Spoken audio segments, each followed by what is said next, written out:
Gracias a Dios, hermanos, bienvenidos todos a la casa del Señor. No sé si hay rostros nuevos por aquí, ¿no? Sí, ¿verdad? Bienvenidas, Dios les bendiga. ¿Pueden decir sus nombres?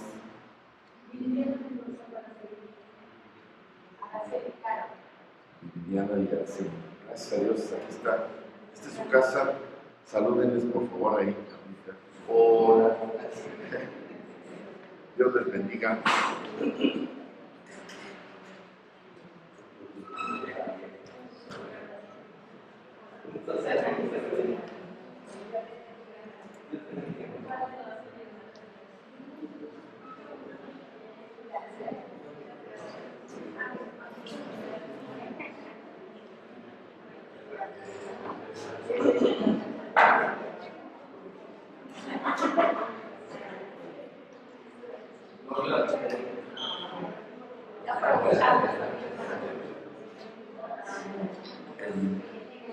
En la iglesia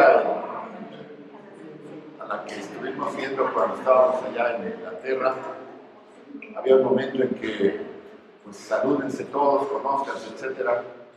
Y de repente ya pasaba más tiempo y una persona que tocaba la batería, de repente da para que ya todo el mundo regresara a sus lugares y se acomodara y continuáramos con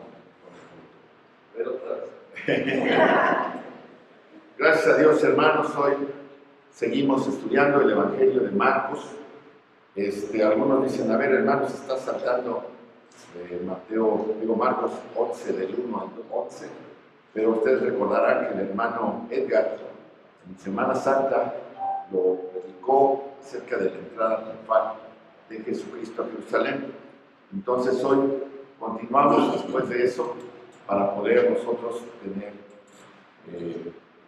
pues un estudio continuo. Entonces está ya publicado en internet el sermón de nuestro hermano Edgar, para que si alguien quiere reescucharlo, adelante, para eso son, y para que también lo compartan con quien ustedes quieran. Vamos a la palabra. Tengan su Biblia lista, ya hemos leído parte, pero tenemos delante de nosotros un día intenso, tal vez después de la entrada triunfal, el primer día de trabajo intenso de nuestro Señor de esta última semana, como ser humano, por decirlo así, como Dios encarnado. Es un día serio, es un día intenso en la historia de la redención, en la historia del mundo, en la historia de Dios. Y es un día profundo porque en este día nuestro Señor Jesús, pocas veces lo hemos oído, lo habíamos oído, pero hoy lo escuchamos pronunciar una maldición. Una maldición. Y esencialmente sobre la higuera, quizás es el primer sujeto, por decirlo así, una planta, pero también tiene que ver con otras cosas. Este pasaje está ligado también con esta purificación del templo, ¿verdad? Que también hemos visto a veces por separado y que podemos obtener muchas enseñanzas estudiándolo. Por una parte, la maldición que el Señor Jesús pronuncia sobre la higuera, y por otra parte, la purificación del templo. Pero en esta ocasión vamos a estudiar el día completo y vamos a ver cómo se relacionan y por qué pronuncia esta maldición. Muchas veces uno piensa que el Señor está pronunciando una maldición sobre aquellos que no llevan fruto, sobre aquellos cristianos que de repente no hacen nada. Y pues no los estamos diciendo. A veces muchos piensan eso y piensan otras cosas, ¿no? Pero el Señor no es malo. El Señor está usando esto y vamos a ver para qué lo usa. Esta maldición que Él pronuncia sobre la higuera es esencialmente una maldición sobre todo lo que va a pasar. Esencialmente también sobre el templo de Jerusalén, el cual llegó a purificar nuevamente. Y por lo tanto esta maldición que se extiende al templo se extiende también al liderazgo religioso de Israel y por lo tanto abarca la religión de Israel, todos los que la practican, todos los que forman parte de ella, que esencialmente era toda la nación de Israel. Y es en efecto una maldición sobre todos, sobre el pueblo elegido, con quien Jehová hizo el pacto de Dios. Aquí es maldecido. Bien, ubiquémonos un poquito en la historia. Hoy es, este día que estamos viendo es el martes de la Semana Mayor, el martes de la Semana de Pascua o el martes de la Semana Santa. Recapitulando un poquito, el sábado anterior, Jesús había llegado a las cercanías de Jerusalén, de Jericó, al pueblo de Betania, que está como a 3 kilómetros al este, sobre el Monte de los Olivos. Está este pueblo llamado Betania. Ahí tenía Jesús unos amigos muy conocidos para nosotros, María, Marta y Lázaro, 3 hermanos. Y Lázaro había sido resucitado de entre los muertos unas semanas antes, 1 o 2 semanas antes. Así que él llegó allá a Betania y el domingo, el día de reposo, permaneció en Betania. Permaneció en Betania porque era día de reposo y él guardaba la ley. Y permaneció ahí con sus amigos, pero multitudes de judíos que se habían reunido para la Pascua en Jerusalén, también salieron de la ciudad de Jerusalén porque oyeron que el que estaba en Betania era el que había resucitado a Lázaro, y querían verlo, y querían ver también al hombre que había resucitado. Así que muchos vinieron desde Jerusalén, tal vez también desde Jericó, hacia Betania, para ver a Jesús y al que había resucitado de los muertos, Lázaro. Entonces llega el sábado a Betania, el domingo se queda ahí, vienen las multitudes, y es el lunes cuando él entra en la ciudad para la semana de Pascua. Es el lunes cuando él entra en esta entrada triunfal. Y es lo que nuestro hermano Edgar nos platicó al final de ese día, según Marcos, del 1 al 11. Y vemos en el versículo 11 de Marcos 11, que él entró al templo. Fíjense ustedes,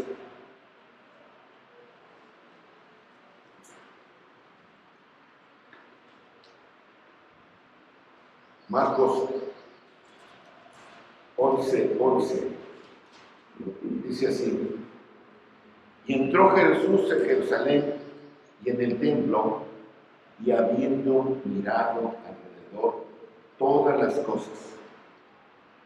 Jesús, después de esa entrada en el templo, checó, vio todo lo que estaba ahí, vio cómo estaban las cosas, se fijó qué estaban haciendo las gentes, él revisó.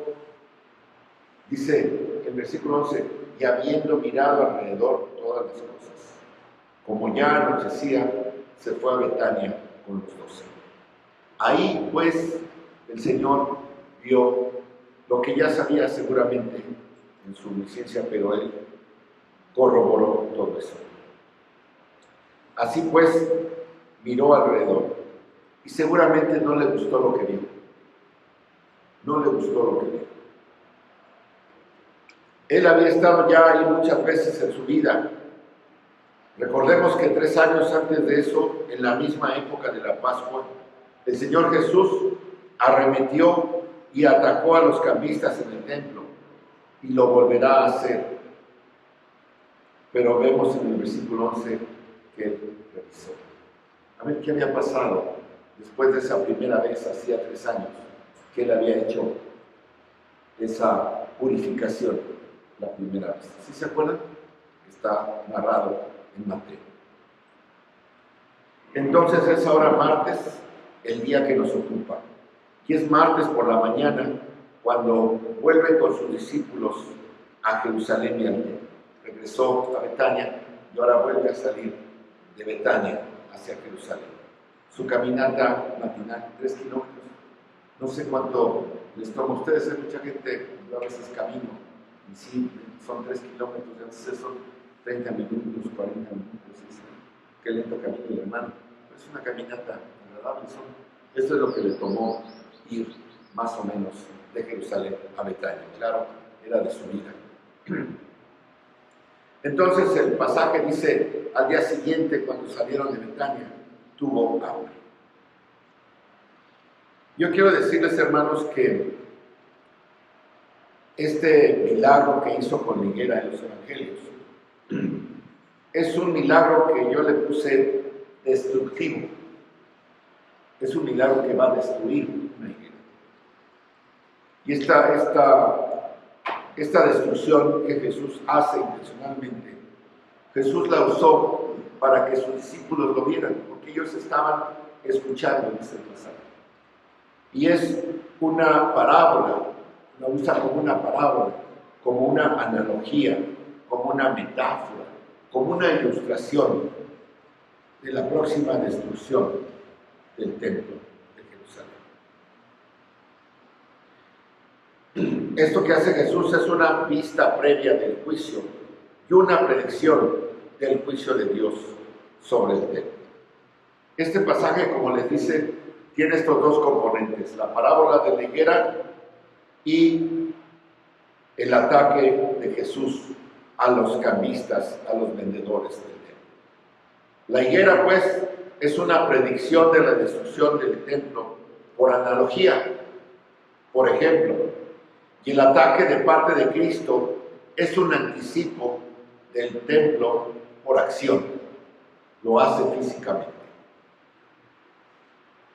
Sí hemos aprendido, como les decía, muchas otras lecciones, tanto de la higuera como de la purificación del templo. Pero, ¿qué es lo que nos quiere enseñar nuestro Dios el día de hoy? Vamos al templo. ¿Qué era el templo en ese momento? ¿Qué significaba el templo? ¿Qué significa el templo? Tal vez pensemos.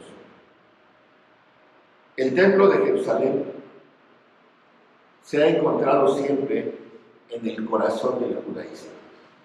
Es el motor del judaísmo, de la religión judía. Y esta maldición que el Señor pronuncia va a caer, que cae sobre la higuera, también la ejemplifica sobre el templo, porque lo que Dios hace con la higuera, luego lo va a hacer con el templo. Claramente nos dice esta maldición que Dios no está contento, que Dios no está contento con el templo, que Dios no está contento con los líderes del templo, que Dios no está satisfecho con la gente que viene al templo. En una palabra, Dios no le gusta lo que ve, no está satisfecho, no está contento, está disgustado con Israel, y el templo es el corazón de Israel. Si el templo está corrupto, la nación está corrupta. Este templo era un edificio inmenso, un edificio enorme. En la época de Jesús lo admiraban mucho, pero todavía no estaba terminado. Le faltaban muchos detalles, muchas cosas. Ya se veía una gran construcción, pero no estaba totalmente terminado. Estuvo en construcción o reconstrucción durante más de 80 años. Y cuando Jesús pasó por ahí, todavía estaba esa reconstrucción. Déjenme contarles un poco de la historia de este templo, para que entendamos la importancia y qué fue lo que pasó y por qué es lo que les digo yo, ¿verdad? En Génesis 22 se menciona por primera vez el lugar donde el templo está edificado. Ahí nos dice que Dios le dice a Abraham que vaya a Moriah, un monte llamado Moriah, y que allí ofrezca a su hijo Isaac como sacrificio. Conocemos la historia. Cuando llega ahí, tanto Abraham como Isaac comienzan a cumplir diligentemente lo que Dios ordena. Pero vemos que Dios interviene y perdona la vida de Isaac. Dios perdona la vida de Isaac y proporciona un cordero sustituto Y ahí es sacrificado en esa roca, en ese monte Moriah, y ahí es sacrificado en lugar de Isaac ese primer cordero, sustituto por el pecado, en el monte Moriah. Entonces es un lugar muy especial donde se hizo ese primer sacrificio simbólico, en donde un cordero murió en lugar de esta persona. 900 años después, alrededor del año 988 a.C., David, el rey David, ya en su vejez, compró el monte Moriah de un judío que se llamaba Onán. Lo compró y le dijo, yo lo quiero. Le dijo, pues yo te lo regalo. No, lo quiero. Lo compró. David compró el monte Moriah, según Primera de Crónicas 21. Y este pedazo de tierra que sobresale es la cima en el lado oriente de la gran ciudad de Jerusalén. En ese momento estaba pues como un monte ahí solo. 6 años después de que David compró este pedazo de tierra, su hijo Salomón comenzó a construir el templo. El lugar donde a partir de ahí se seguirán realizando sacrificios como el que Dios dispuso en Génesis 22. Salomón construye este gran edificio sin paralelo, llamado el Templo de Jerusalén. Su descripción de este templo se encuentra en Primera de Crónicas y en Primera de Reyes, que es una hazaña monumental para la época de construcción. Y vemos que se describe cubierto de oro y toda clase de cosas preciosas en tributo a Dios. Pero ¿qué creen? 350 años después, Babilonia, los babilonios, invaden Israel y destruyen ese templo. Lo arrasan hasta sus cimientos y saquean y se llevan todo lo que tiene valor. ¿Por qué? Porque Dios usa a los babilonios y a su rey para traer juicio divino sobre una religión falsa. Él no había mandado una religión falsa que él no había mandado. El hombre la tergiversó, la hizo como quiso, la acomodó a su conveniencia y apostató. Y entonces se convirtieron en idólatras. Y por eso Dios juzga a Israel y viene Babilonia como instrumento del juicio de Dios y destruye el corazón de Israel, que es el templo y la ciudad de Jerusalén. ¿Por qué? Porque el judaísmo es corrupto, la gente es corrupta, los líderes son corruptos, los sacerdotes son corruptos. Jeremías dice que los pastores son corruptos, que los profetas son corruptos. Por lo tanto, la nación está corrompida y debido a la idolatría, el pecado, la incredulidad, el primer gran templo, el original de Salomón, es totalmente arrasado y destruido. 70 años después, el pueblo regresa del cautiverio y quiere un templo, anhela un templo. Y Zorobabel les permite construir un templo mucho más modesto del que había hecho Salomón. Nada parecido al templo de Salomón en esplendor y en gloria. Y esto se nos dice que en el año 515 a.C. se terminó este segundo templo, como se le llama, de acuerdo a Esdras, capítulo 6, versículo 15. Pasan algunos cientos de años y llega un gobernante pagano llamado Antíoco Epífanes, un guerrero que estaba conquistando y subyugando, y los judíos se rebelaban y trataban de sacarlo, y él dijo, no, pues les voy a pegar en lo que más les duele. ¿Qué hizo este Antíoco Epífanes? Profanó el templo. Puso una estatua de Júpiter en el altar de Dios. Y ahí, como a los judíos les parecía inmundo, él se puso a sacrificar cerdos en el altar de Dios. Él profanó el templo de Dios. lo paganizó y hizo algo que enfureció a los judíos. Este segundo templo es profanado. Y por esto mismo hay una especie como de renacimiento, como un avivamiento. Y 3 años después de esto, viene un hombre llamado Judas Macabeo y trata de renovar toda esa situación. Pero la religión judía continúa apostatando. Tal vez ya no hay más ídolos desde la destrucción del primer templo, pero la religión falsa, la apostasía, la hipocresía, la superficialidad, la adoración falsa continuaron prevaleciendo en esta segunda etapa. En el año 20 antes de Cristo, o sea, 20 años antes de que naciera Jesucristo, llega otro rey también extranjero, puesto por los romanos, de nombre Herodes, un rey idumeo. Y de él decide que él será el hombre que va a engrandecer el templo.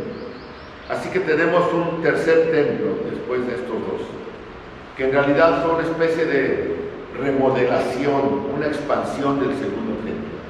Y comienza esta construcción desde el año 20 antes de Cristo y es terminada hasta el año 64 después de Cristo por su descendencia. Pero terminan el templo magnífico, por eso le llaman el templo de Herodes, porque él es el que lo reedifica, lo remodela y le queda, pues, según esto, muy bonito. Pero ¿cuánto les duró el gusto? 6 años. 6 años, porque terminó en el año 64, pero en el año 70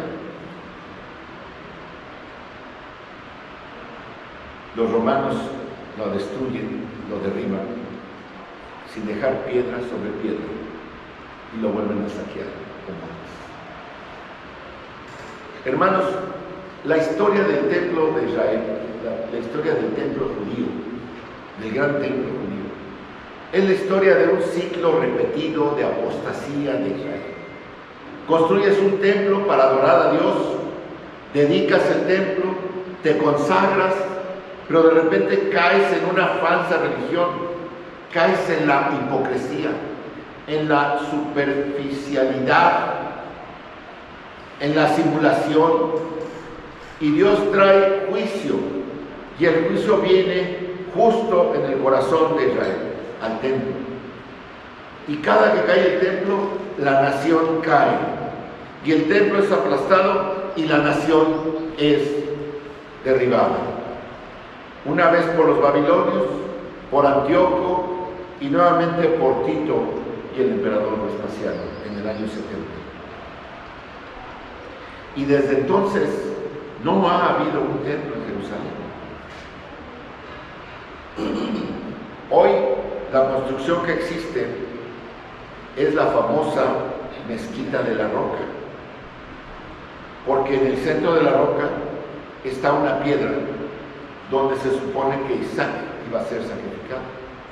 Esta roca tiene mucho significado para los musulmanes descendientes de Saúl, hermano de Jacob. Jacob, pues, viene del pueblo de Israel, y Esaú, su hermano gemelo, pues vienen muchos otros pueblos, ¿verdad?, que son ahora, que profesan la religión musulmana, junto con muchos otros. Pero en la Mezquita de la Roca tiene este significado muy especial, porque la historia de donde vienen es la misma.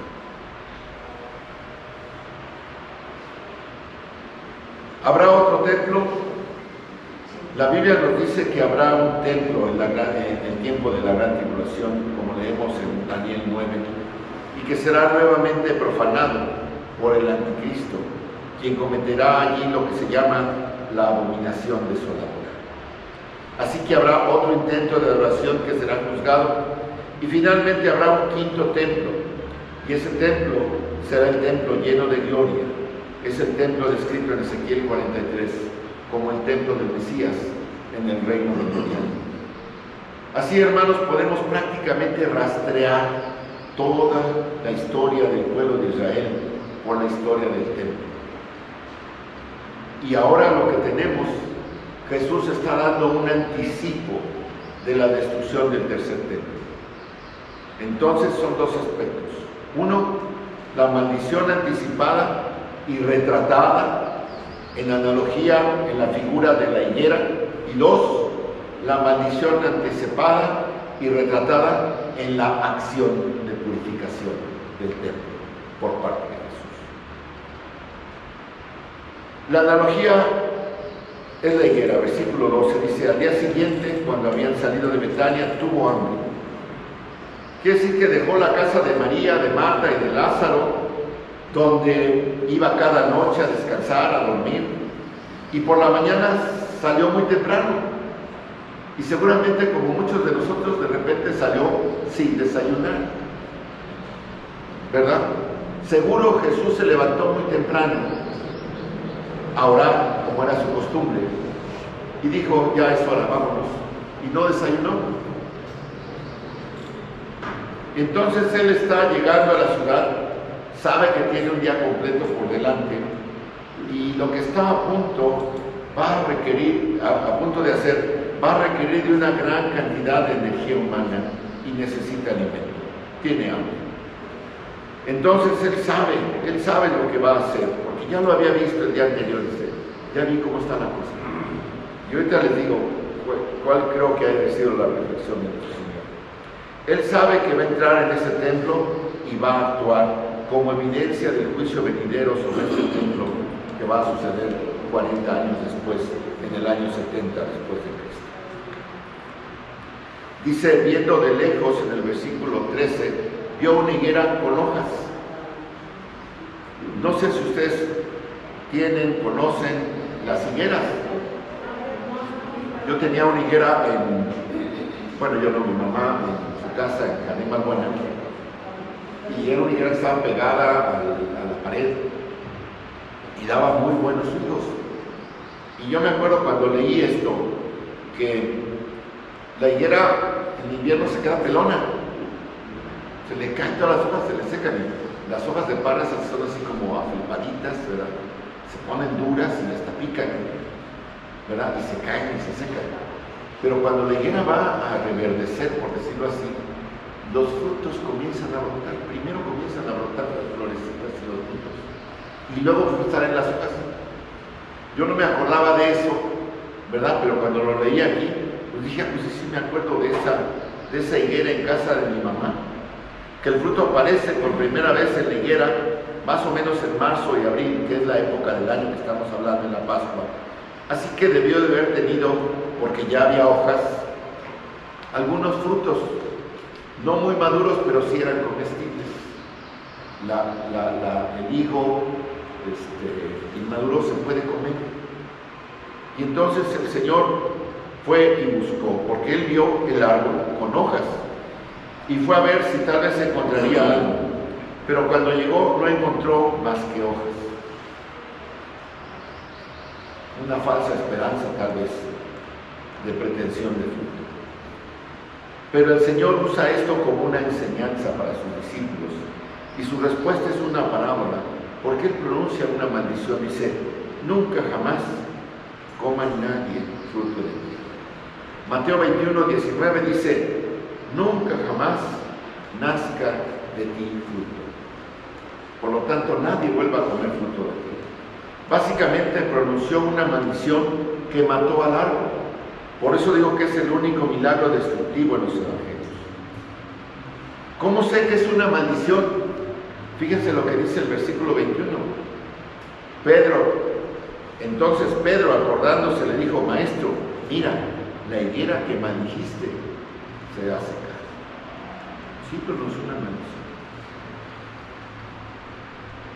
El árbol tenía apariencia de fruto, pero no tenía ninguno. Y esta es una ilustración gráfica de la pretensión de adoración en el templo. Y es una ilustración gráfica de muchas iglesias.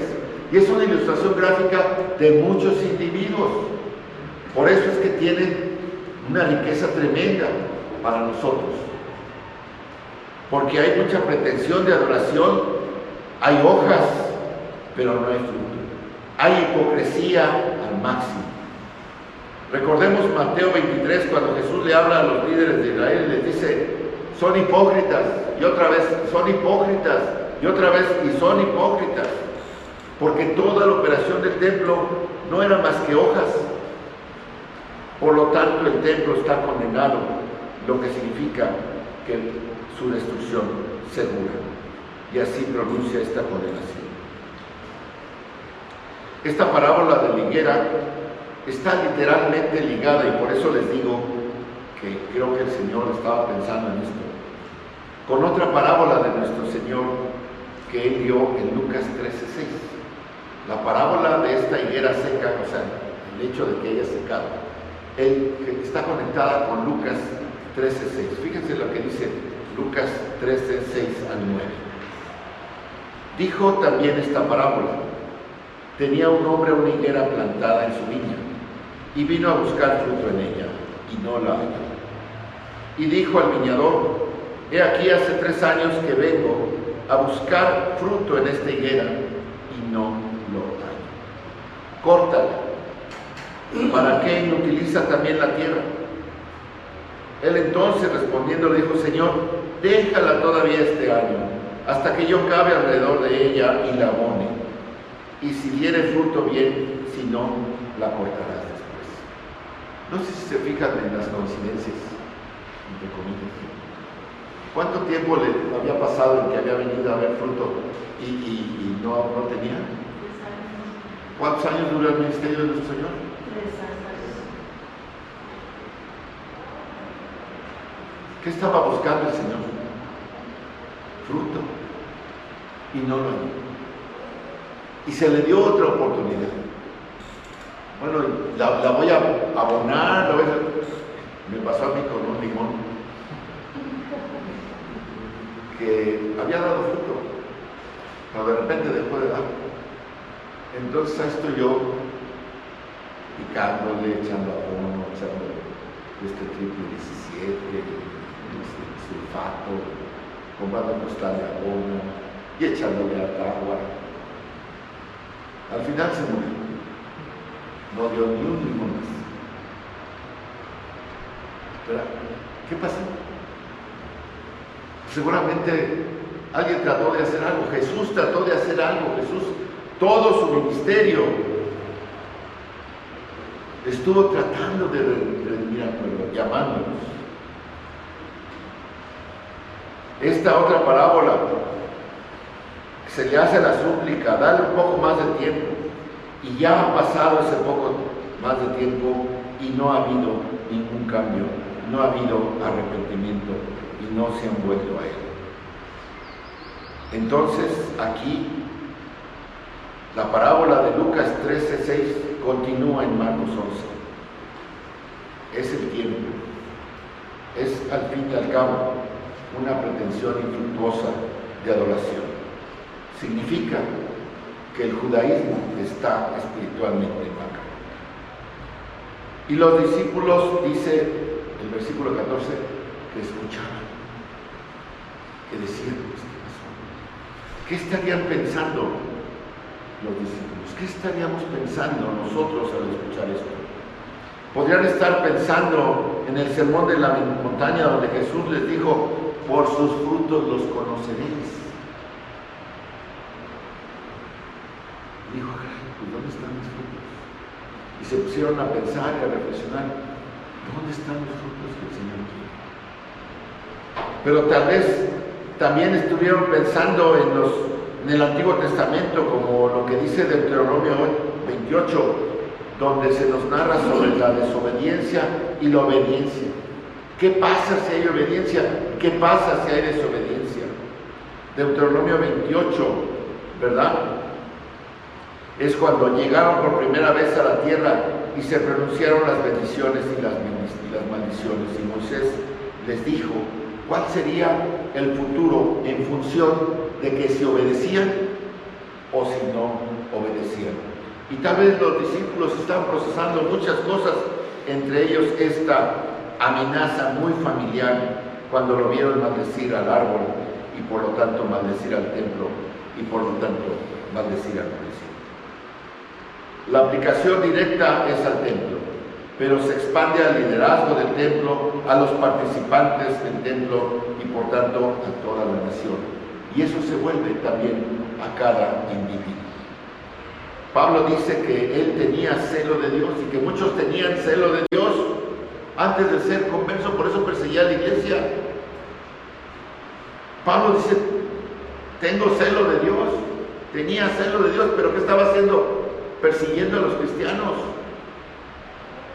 Era un celo tonto, no conforme al conocimiento de Dios, no conforme a lo que Dios quería, a pesar de que él era fariseo de fariseos y discípulo de Gamaliel, y todo lo que era instruido y hablaba muchos idiomas, sabía griego,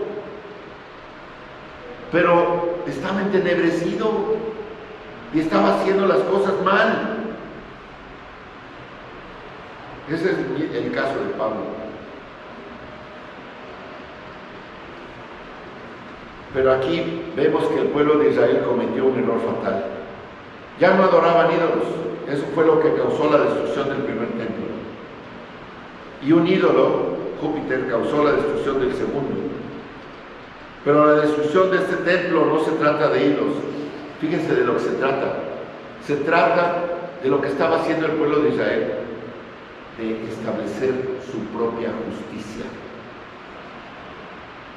En la sociedad moderna, todo el mundo trata de establecer su propia justicia. Y ahora lo que para unos es justo, para lo que unos es verdad, lo que para unos es bueno, para otros no. ¿Y quién gana? Pues el que tenga más votos.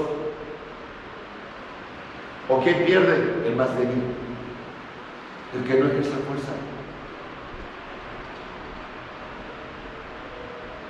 Entonces no se trata de ellos, se trata de que puedes establecer tu propia justicia, como dice Romanos 10. Por lo tanto, esta maldición descrita a la higuera es un anticipo del juicio de Dios, es una analogía del juicio de Dios sobre la nación de Israel y principalmente sobre el templo. En segundo lugar, la maldición descrita y anticipada en acción, que llegaron a Jerusalén, dice la palabra que entró en el templo. Mateo agrega que entró al templo de Dios para dar un claro contraste entre la actividad impía que estaba ocurriendo ahí y lo que debería de ser el templo de Dios. Así que Jesús se dispuso a atacar a Israel justo en su corazón, donde el juicio de Dios siempre parecía caer cuando llegaba en forma catastrófica sobre el templo, y desde el templo repercutía toda la nación. En Juan 2, 13 a 17, Jesús hizo esto mismo para comenzar su ministerio. Y aquí lo está haciendo también al final, lo que significa que en medio, durante esos 3 años, Jesús estuvo tratando de llamarlos a la adoración correcta, porque eso es lo que se hace en el templo, a la adoración verdadera.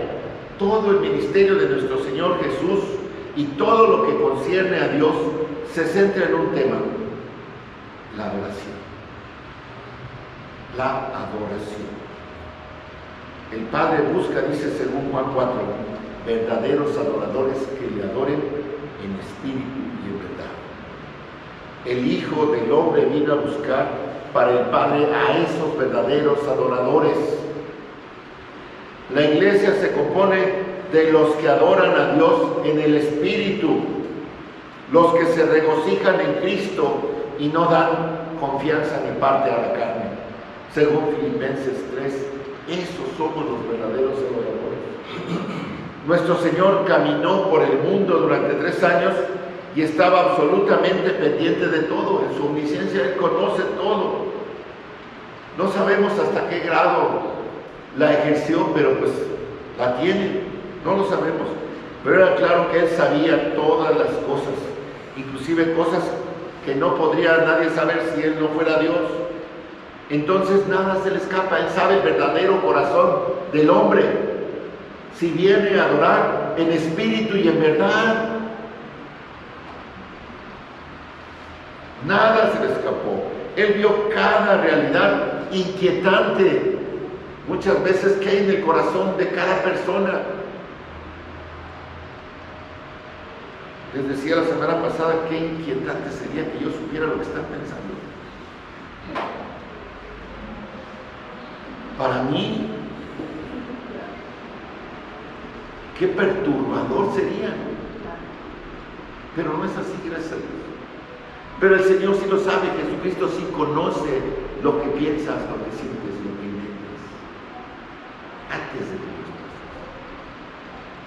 estés. Entonces, Él vio todas esas cosas, nada se le escapó. Él vio cada realidad inquietante, Él vio todas las campañas criminales exitosas de los recaudadores de impuestos, que básicamente estaban robando dinero de la gente bajo la pura amenaza de la vida y la integridad física. ¿Dónde he oído eso? Los que cobran eso, ¿no? Derecho de justicia. Él vio esa iniquidad. Él vio el abuso a los pobres que en el sistema teológico anterior se consideraba que estaban bajo la maldición de Dios y por tanto los dejaban así. ¿Dónde he visto eso? Que quieren más pobres para que los pobres sigan siendo pobres y sigan.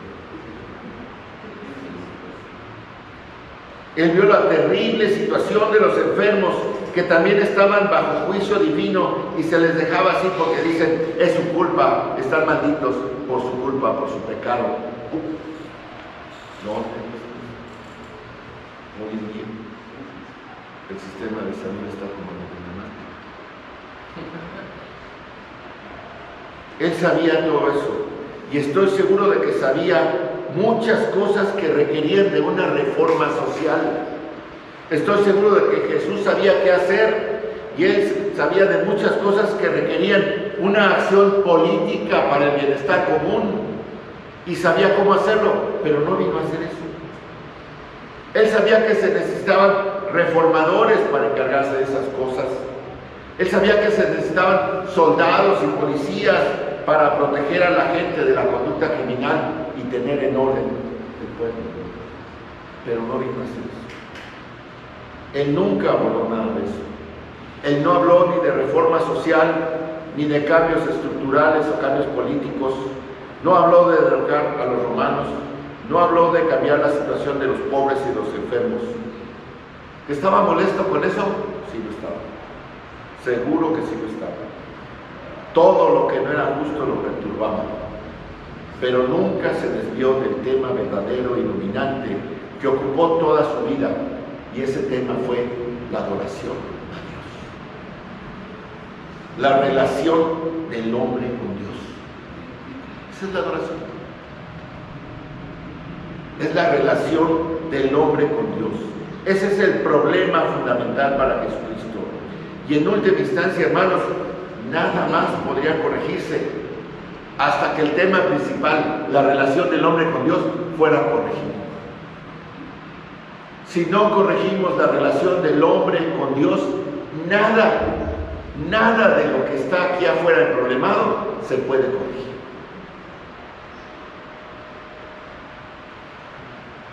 Así, Él fue al templo al principio y fue al templo al final y enfrentó la corrupción de la religión de Israel durante los 3 años intermedios. Hermanos, cuando el templo está corrupto, es porque los líderes están corruptos. Cuando los líderes son corruptos, la gente es corrupta. Cuando el pueblo es corrupto, la nación es corrupta. Y si es malo en el templo, es malo en todas partes. Y déjenme decirles esto, es una verdad, yo diría universal, en sentido general. La medida con que Dios mide cualquier sociedad actual es su culto. ¿Cómo rindes culto a Dios? Esa es la medida que Dios toma para juzgar a las personas. ¿Cómo rindes culto a Dios? Dios no juzga a un pueblo por su estatus económico. Dios no juzga a una nación por su economía, no juzga a una nación por su equidad social, no juzga a las naciones por su preocupación para proteger a las personas del crimen, porque esto es superficial. Dios juzga a una nación por su adoración. Así juzga Dios. Así es la adoración la que determina el destino eterno. El Señor siempre va al templo. ¿A dónde iba Jesús cuando entraba a un pueblo? ¿A dónde iba Pablo cuando entraba a un pueblo? A las sinagogas. Ahí está concentrado, ahí sabe qué es lo que está pasando alrededor. Y hermanos, ¿quieren saber qué pasa en México? Vayan a los templos de todas las religiones. Así nos está juzgando.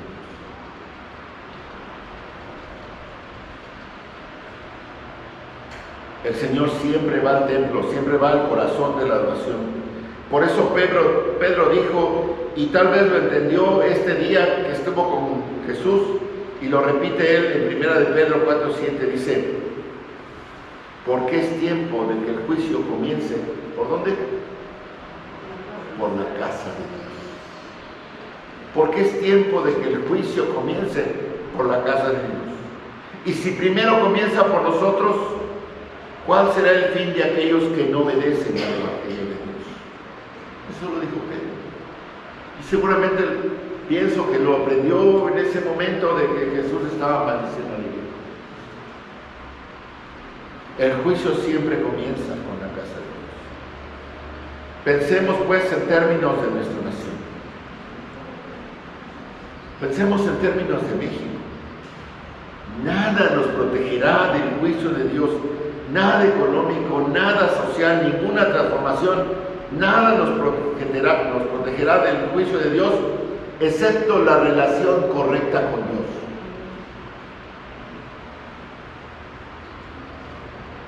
Así que entró al templo. El templo es una serie de capas que van desde la punta más alta, donde estaba el monte Moriah. En esa cima estaba el lugar santísimo y el lugar santo divididos por una cortina. En donde entraba, era el punto más alto, estaba rodeado por un muro pequeño, en donde solo el sumo sacerdote entraba una vez al año. Y luego los patios que iban secuenciales sobre la colina, más bajos tal vez que las construcciones de la parte superior. Pero primero estaba el atrio de los sacerdotes que se ofrecen, donde ofrecen el sacrificio. Luego estaba el atrio de los israelitas, hombres. Luego el atrio de las mujeres, todos ellos circundados por muros. Y luego un enorme patio, un enorme atrio, el atrio de las naciones o el atrio de los gentiles. Y él pues entró por ahí, por el atrio de las naciones, donde estaban miles de personas y miles de animales, un lugar inmenso. Y había ahí donde entró Jesús todo tipo de tiendas. El lugar estaba abarrotado, como dicen. ¿Han ido a la central de abastos a las 7:30 de la mañana? No se puede caminar, vamos para acá, por allá, y con las manos. Y cuidado con las bolsas, o sea, está abarrotado. El mercado aquí de que está en el centro, López Mateos. O sea, se salen los puestos y hay pasillitos y por ahí caminan 20 personas en 1 metro cuadrado. Y si me paro a comprar naranjas, pues quién sabe qué pasa porque me atropellan. O sea, mucha gente. Hasta afuera los carros, ¿cómo andan? O sea, tarda uno media hora de pasar enfrente por la cantidad de carros. Imagínense el atrio de las naciones, el atrio de los gentiles, estaba así abarrotado. Era una cacofonía de ruidos hecha por personas y animales, y estaban le llamaban los bazares de Anás, nombre de un sacerdote, que así se llamaba porque los sacerdotes saben que ahí ganaban dinero. Estaban en contubernio con la gente que vendía animales. Era una estafa de lo más repugnante, que aquí en México no pasa. Fíjense ustedes, si traías el cordero, un rebaño, el corderito de tu casa para sacrificar, traías tu mejor cordero, sin defectos, sin contaminación, de tu propio rebaño. Lo traías al templo para darle el sacrificio. Y entonces un sacerdote tenía que aprobar el animal y decir si era como lo pide la palabra. Y entonces el sacerdote, ¿qué cree que le decía? Este animal no pasa. No pasa. ¿Por qué eso tiene? No pasa. ¿Por qué? No pasa. ¿Dónde pasa esto? Ni en los centros de verificación ni nada de eso. Simplemente no pasa. El animal no es lo suficiente bueno para el sacrificio. Entonces te voy a decir qué vas a hacer. Te voy a tomar a cuenta. Y si vale 100 pesos, te voy a dar 50. Y entonces vas a ir allá y ahí compras uno que si pasa ya están preaprobados y autorizados y certificados con toda su garantía, ¿verdad? Y te va a costar 10 veces más de lo que vale tu compra. ¿En serio le está? Así de fácil.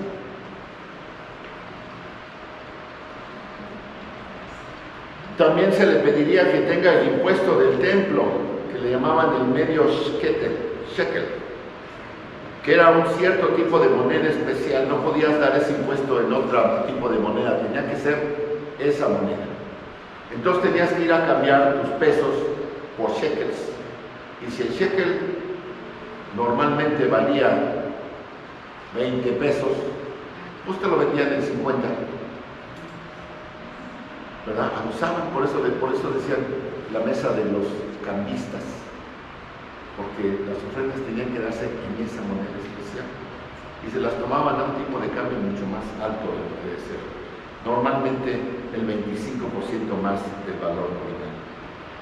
Y estos vendedores y cambistas pues se mochaban con los sacerdotes, que esto no pasa aquí, ¿verdad? Y seguramente, como les decía Jesús, fue parte de lo que vio el día anterior, cuando dijo que revisó todo lo que estaba pasando. Y dijo, esto no ha cambiado en 3 años. Esto no ha cambiado. Así que entró en ella y dice, la palabra dice, empezó a echar fuera a los que vendían y compraban en el templo, y volcó las mesas de los cambistas y las sillas de los que vendían palomas. Si fueras pobre, podías dar una paloma como sacrificio, según la provisión de la ley de Dios en Levítico 12. Pero ni los pobres se salvaban de la extorsión. Porque una paloma fuera del templo, en tu pueblo, la podías conseguir por 5 o 6 pesos. Pero si la comprabas en el templo, serían 200 o 250 pesos. Esto, hermanos, es una perversión. Esto es prostitución, es extorsión, es monopolio, es una operación horrenda. Ruido, tráfico, todo menos una casa de oración. Jesús entró y empezó a sacar a la gente que compraba y vendía, a la gente que traía animales y los sacaba, y podía haber miles de corderos para ser sacrificados en ese momento en la Pascua. En una Pascua, según los registros antiguos y completos, en la semana de la Pascua, ¿verdad? Se sacrificaban cerca de 250,000 corderos en la semana. Si lo dividimos entre 7, son como 70,000 corderos. No, como 5,000 corderos, ¿cierto? Entonces había cuando menos ahí 5,000 corderos. Eran, como decimos en México, estas personas hacían su agosto. Cada ladrón, cada explotador de pobres, todos los saduceos y sacerdotes podridos que supervisaban esta operación cayeron bajo la atención y la autoridad de Jesús. Y es bastante sorprendente cuando pensamos lo que hizo Jesús. Como dice el Salmo 69:9 y lo repite Juan 2:17, el celo de tu casa me consume.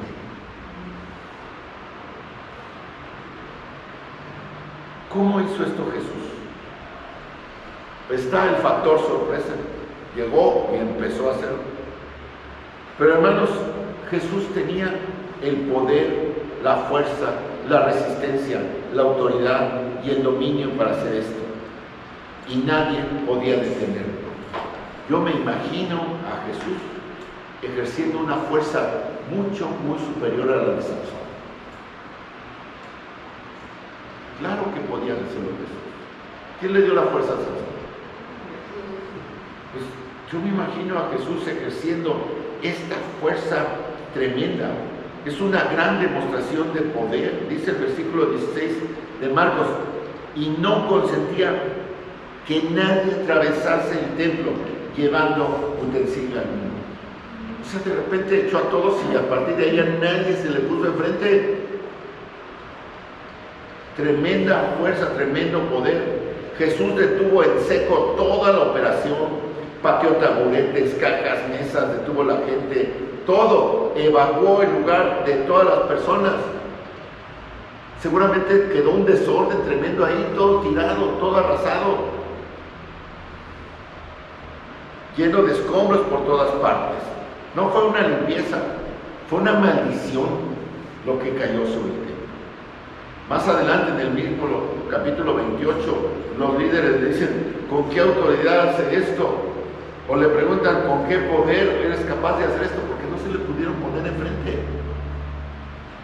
¿Ustedes creen que no hubo quien trató de defender su lana que estaba ahí siendo tirada en la mesa? No hubo quien le dijo: oye, ¿qué te pasa? Pues a lo mejor recibió un buen porrazo de parte de nuestro Señor. O sea, me imagino, porque así fue. Sacó a todos, limpió ese lugar. Les dijo: esto es como Sansón, que con la quijada de un burro acabó con un ejército y no pudieron tocarlo. ¿Por qué hizo esto? Porque el pueblo no está respondiendo a sus 3 años de ministerio. ¿Por qué hace esto? Para demostrar su santidad. Lo hace porque tiene celo por su padre, celo por su casa, celo por la adoración verdadera.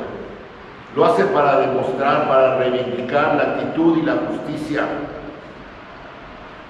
Y envía además una advertencia de lo que va a venir. Creo que Martín Lutero tomó la iniciativa de nuestro Señor. Lutero se convirtió en un enemigo muy fuerte de la Iglesia romana.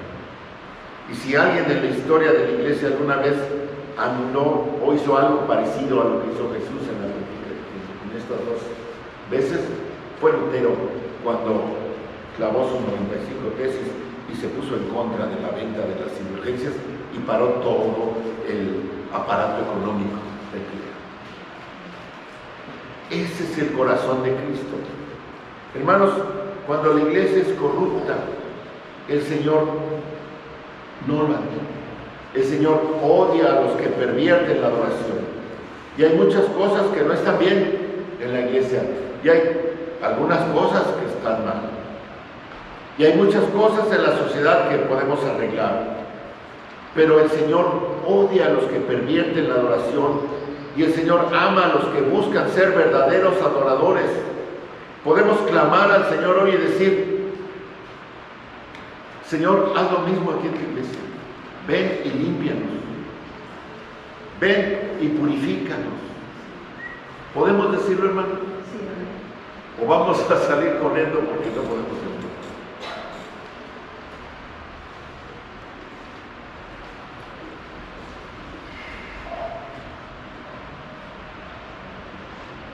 Él lo hizo de acuerdo a las escrituras del Antiguo Testamento.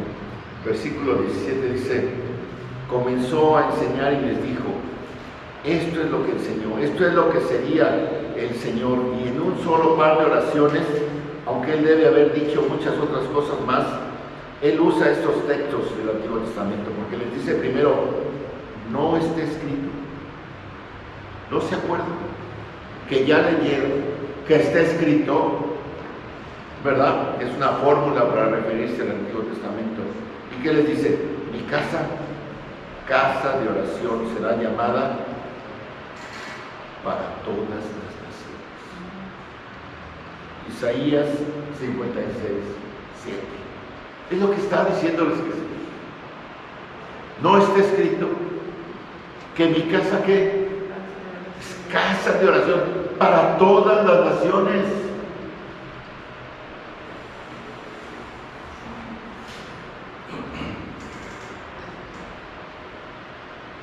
Dice, mi casa. Por eso Mateo la llama casa de Dios o el templo de Dios. Esta es mi casa. Dice, mi casa será llamada casa de oración. Debe ser un lugar de oración. Para eso era, hermanos, un lugar tranquilo, de paz, de meditación. Me encanta el Salmo 27:4.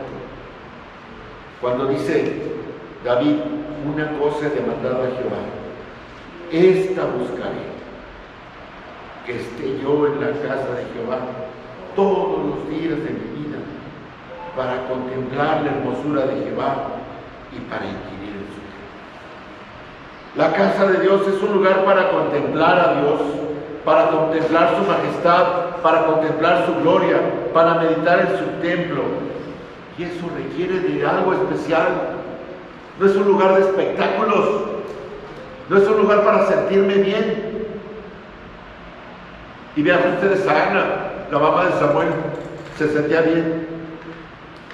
Pero halló un lugar, un rincón en la casa de Jehová para clamar a Dios y expresar la amargura de su alma y pedirle a Dios. No fue así. Y hoy hemos vuelto las iglesias en un show, un lugar donde me siento yo bien, donde puedo brincar y puedo hacer muchas cosas que no sé si al Señor le agrada. No estoy diciendo que brincar está mal o bailar está mal, no lo sé, hermanos, pero la casa de Jehová es casa de oración, casa de meditación. Salmo 65:4. Bienaventurado el que tú escogieres y atrajeres a ti. ¿Para qué? Para que habite en tus atrios y seremos saciados del bien de tu casa, de tu santo templo. ¿Qué salmo leímos hoy, hermanos, al principio? 101. ¿Y qué leímos ahí, hermanos?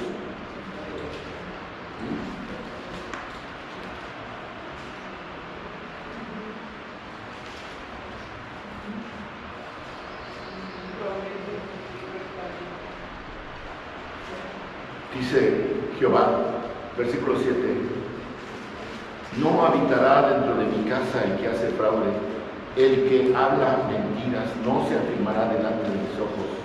De mañana destruiré todos los impíos de la tierra, para exterminar de la ciudad de Jehová a todos los que hagan iniquidad.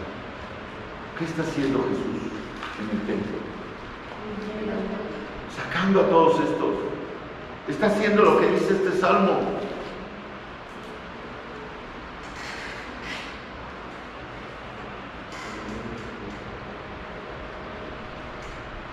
La casa de Dios es un lugar de bondad, un lugar de santidad, de tranquilidad, un lugar donde, como les decía, Ana podía ir y encontrar un lugar para clamar en oración a Dios. Y ahí donde estaba Jesús no era un lugar para eso. Ahí no se podría meditar, no se podría orar, no se podía contemplar, no podías pensar en Dios. Más que, híjole, no me va a alcanzar para el sacrificio. Ya le volvieron a subir a las palomas. Y aquel puesto está más barato que el otro, o menos caro. O sea, ¿es eso adoración en nuestro Dios? Todo eso se perdió. Todo eso se perdió. Además, no es solo casa de oración. Dice Isaías, es una casa de oración para todas las naciones. Así es. Desde su inicio, hermanos, desde Salomón, fue diseñado para todos. Israel tuvo la equivocada y egoísta noción de que ellos eran los únicos receptores de la bendición de Dios. Y la verdad es que fueron llamados a llevar la verdad de Dios hasta los confines de la tierra, pero llegaron a odiar a los gentiles. Tenían el síndrome de Jonás, que no quiso ir a predicarles a los de Nínive. Ellos no querían ir a los gentiles, no querían que los gentiles creyeran, no querían que los gentiles se alinearan con ellos, adorando al mismo Dios. Esa fue la historia de Israel.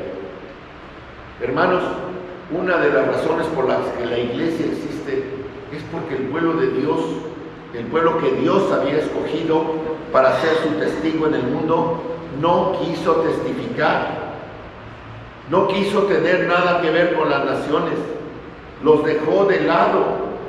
Y el Señor esculpe un nuevo pueblo hecho de judíos, de gentiles, de todo el mundo, y le llama la iglesia. Y llevamos el evangelio hasta los confines de la tierra. Esa es la gran comisión: hacer lo que los escogidos se negaron a hacer. Desde el principio, cuando el templo de Salomón estuvo terminado, era un lugar de adoración para todas las naciones. Fíjense ustedes que dice Primera de Reyes 8:29, cuando se da la oración de dedicación de la casa de Dios. Dice Salomón: que estén tus ojos abiertos de noche y de día sobre esta casa, sobre este lugar del cual has dicho, mi nombre estará allí, y que oigas la oración de tu siervo, que tu siervo haga en este lugar. Es Salomón hablando del templo y le está diciendo a Dios: mantén tus ojos en este lugar. Dios, mantén tus ojos en este lugar para escuchar la oración de tus siervos. Escucha la súplica de tu siervo, de tu pueblo, cuando oren hacia este lugar. Escucha en los cielos, en tu morada, y perdona. Esta es una casa de oración. Es ahí donde vas cuando quieres orar. Es ahí donde tu oración puede ser una oración de adoración, puede ser una oración de petición como la de Ana, puede ser una oración de arrepentimiento como la del publicano que dice: por mi culpa, por mi culpa, por mi culpa. Pero es una casa de oración. Y en el versículo 41 de este pasaje de Primera de Reyes 8 dice también esto, dice: asimismo el extranjero, que no es de tu pueblo Israel, que viniere de tierras lejanas a causa de tu nombre, pues oirán de tu gran nombre, de tu mano fuerte y de tu brazo extendido.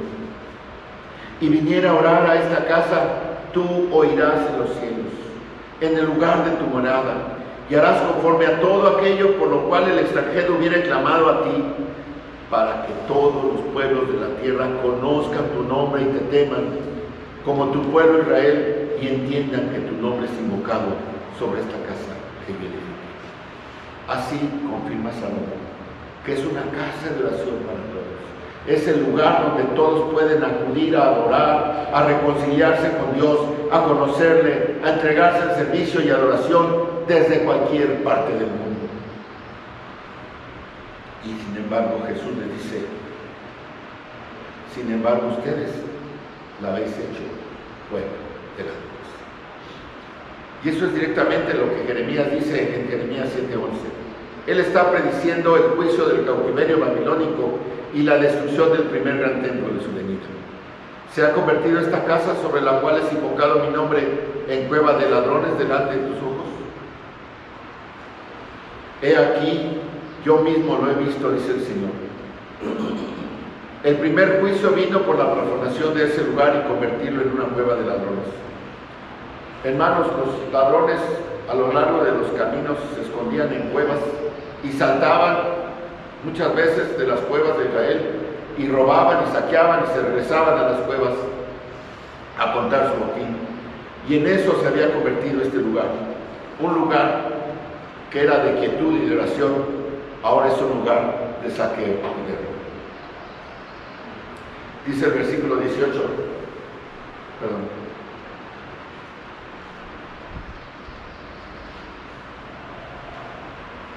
Y lo oyeron los escribas y los principales sacerdotes, y buscaban cómo matarle, porque le tenían miedo, por cuanto todo el pueblo estaba admirado de su doctrina. Hermanos, la ira de nuestro Dios, la ira de Jesús, se estaba intensificando. pero también la de los fariseos y la de los escribas. Ellos veían las multitudes que lo seguían y ellos ahora veían lo que estaba haciendo con su negocio y estaban asombrados, porque la multitud estaba interesada en escucharlo y seguramente el pueblo vitoreó la acción que hizo Jesús, porque ellos habían estado siendo abusados durante toda su vida. Los líderes entraron en pánico y por eso querían matarlo. Le tenían miedo porque vieron que su poder era mucho mayor que ellos, que su autoridad era mucho mayor que la de ellos, que sus palabras eran mucho mayores que la de ellos, que su influencia era mucho mayor que la de ellos, que su popularidad era mucho mayor que la de ellos. Y entonces ellos se llenaron de celos y de envidia, porque temieron ser rechazados por la gente y perder su posición. Por eso que lo querían muerto. Y esto es muy importante, porque finalmente Jesús necesita ser sacrificado el día viernes, como el cordero sin mancha en el día de la Pascua. Lucas 19:47 dice que sigue enseñando. Mateo 21:14 incluso agrega que algunas personas vinieron a él y él las sanó. Yo les dije que el último milagro descrito completamente fue con el ciego Bartimeo, pero el Señor eso no impidió que él siguiera haciendo cosas en favor de otros, a pesar de que no están detalladas, por decirlo así. El versículo 19 dice: pero al llegar la noche Jesús salió de la ciudad y volvió a Betania. Y dice que pasando por la mañana vieron la higuera, o sea, de regreso al otro día, pasando por la mañana vieron que la higuera se había secado desde las raíces. Entonces Pedro, acordándose, le dijo: Maestro, mira, la higuera que maldijiste se ha secado. Y se ha secado desde la raíz. Ese es el templo. El templo está maldito desde la base. Dios mata al judaísmo desde su base, su templo. Y el comentario de Pedro es la afirmación de lo que nuestro Señor había maldicho y será destruido. Pero hermanos, ¿qué pasa entonces con la adoración? ¿Qué pasa con nuestra adoración? La destrucción del viejo sistema comenzó el martes y continuó el viernes, hermanos, en la crucifixión de Cristo. Justo cuando la cortina del templo se rasgó entre el lugar santo y el lugar santísimo de arriba para abajo. Fue un acto de Dios que destruyó también una parte de lo que significaba esto. Y esta destrucción del templo se terminó 40 años después por los romanos. Pero ¿qué pasa con la adoración? ¿Dónde queda la adoración? Jesús abre las puertas a los verdaderos adoradores para entrar al lugar santísimo. Por eso se rasgó la cortina, porque ahora podemos entrar al lugar santísimo, a la misma presencia de Dios, según el Salmo 100, versículo 4, que dice: entrad por sus puertas con acción de gracias, por sus atrios con alabanza, alabadle, bendecid su nombre. Hasta adentro, hermanos, hasta la cocina nos ha dejado pasar nuestro Señor. Amén. La verdadera oración es posible, ya no en un templo. La verdadera adoración es solamente posible en la cruz de Cristo, a los pies de Cristo, donde estemos, pero a los pies de Cristo, y solo a través de la cruz de Cristo. No hay otro lugar. Hermanos, Cristo nos está dando múltiples oportunidades para ingresar nuestra adoración. Él espera que demos fruto. Él espera que como Betania demos fruto. Quizás ya buscó una vez y no encontró mucho, o tal vez nada de fruto, pero aún es tiempo de que nuestra adoración se demuestre con una fe activa, en obediencia y dispuestos a llevar el Evangelio hasta lo último. Ayer estuvimos mi esposa y yo en un desayuno, por eso no pude estar completo en el discipulado de varones, pero estuvimos con Pablo Pascua, está aquí en México. Y Vimos cómo el Señor está actuando, cómo hay verdaderos adoradores entre los musulmanes, entre los kurdos, entre los hindúes, entre los ingleses, entre los mexicanos. El Señor nos está dando oportunidad para mostrar nuestra fe, para que nuestra fe sea activa, en obediencia, y que estemos dispuestos a llevar el Evangelio hasta luego. Les mandan muchos saludos Tania, Pablo y Caleb. Y hermanos, gracias a Dios por la vida de muchos que se atreven a dejarlo todo y a no esperar nada, pero se atreven, que su fe es activa, que su fe es obediente. Así que estemos preparados para cuando el Señor venga para buscar entre las hojas si tenemos frutos, porque si no va a venir con el látigo a sacar los mercaderes de los camisas. Amén. Oremos. Bendito Padre Celestial, te alabamos, Señor, y te damos gracias, porque eres bueno, Señor, porque eres maravilloso. En tu palabra, Señor, nos podemos ver y podemos ver también, Señor, tu voluntad, tus enseñanzas maravillosas.